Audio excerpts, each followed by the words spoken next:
दुखी राम के समोसे। बहुत समय पहले एक शहर में एक चौक हुआ करता था। उस चौक पर खाने पीने की बहुत सारी दुकानें थी।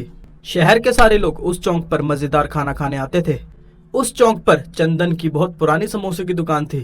चंदन के समोसे पूरे शहर में मशहूर थे। एक दिन बहुत दूर से वहां पे सुखी राम नाम का एक व्यापारी आया। चौक की दुकानें और ग्राहकों की भीड़ देखकर वो सोचने लगा, इस चौक पर तो बहुत सारी दुकानें हैं। अगर मैं भी यहाँ पे दुकान खोल लूं, मेरे पास तो पैसों की बारिश हो जाएगी। तभी उसका ध्यान चंदन के समोसों की दुकान पर गया। इस समोसे की दुकान पर तो सबसे ज्यादा भीड़ है। मैं भी समोसे की दुकान खोल लेता हूँ। वैसे भी समोसे बनाना कौन सी बहुत बड़ी बात है। उसने उसी चौक में चंदन की दुकान के सामने एक दुकान किराए पे ले ली और समोसे बनाने शुरू कर दिए। उसने समोसों में एक खास तरह का मसाला डाला। इस खास मसाले से समोसे बहुत स्वाद हो जाएंगे। और समोसे तलने के लिए उसने कढ़ाई में बहुत सस्ता तेल डाला। इस तेल से मेरा मुनाफा बहुत ज्यादा बढ़ जाएगा। और उसने देखते ही देखते समोसे तैयार कर लिए। समोसे तैयार करके वो लोगों को आवाज देने लगा, जो मेरे समोसे खाएगा वो उंगलियां चाटता रह जाएगा। भैया 2 समोसे देना। अभी लो। अरे वाह भैया, आपके समोसे तो बहुत स्वाद है। मैंने कहा था ना, जो मेरे समोसे खाएगा वो उंगलियां चाटता रह जाएगा। ये सुनकर उसकी दुकान पे ग्राहकों की भीड़ लग गई। देखते ही देखते उसकी दुकान चल पड़ी। अब वो हर रोज स्वादिष्ट समोसे बनाने लगा।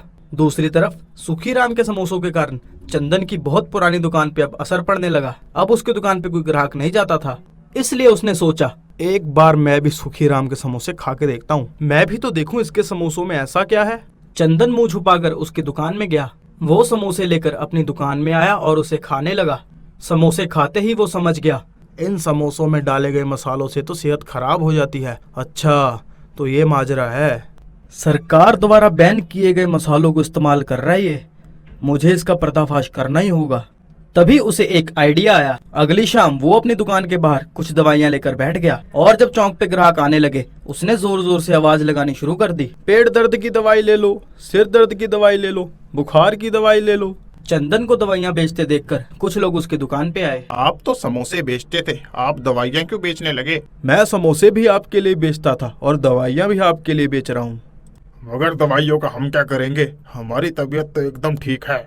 हमें क्या होना है? हम तो एकदम हट्टे कट्टे हैं। हाँ, अगर ऐसे ही सुखी राम के समोसे खाते रहे तो कब तक हट्टे कट्टे रहोगे? क्या मतलब? ये सुखी राम अपने समोसों को स्वाद बनाने के लिए उसमें ऐसे मसाले डालता है जिससे आप लोगों की सेहत खराब हो सकती है। इसलिए सरकार ने भी उन मसालों को बैन किया हुआ है। क्या वो सुखीराम हमको बीमार कर रहा है? थोड़े से पैसों की लालच में वो हमें बैन समोसे खिला रहा है। हम उसे छोड़ेंगे नहीं। थोड़ी देर बाद वो सभी सुखी राम की दुकान पे गए। बाहर निकलो सुखीराम।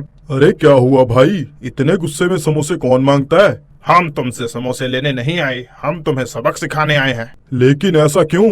क्योंकि तुम हमें स्वादिष्ट समोसे खिलाने की बजाय बैन मसालों वाला समोसा खिलाते हो। ये सुनकर सुखी राम समझ गया उसके समोसों का भांडा फूट गया है। वो डरते हुए बोला, मुझे माफ कर दो, अब से मैं ऐसा नहीं करूंगा।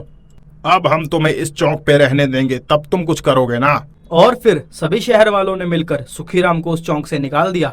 और इस तरह चंदन ने अपनी अकल से सुखी राम का पर्दाफाश कर दिया और शहर वालों को भरोसा दिला दिया, असल में सुखी राम के समोसे दुखी राम के समोसे थे।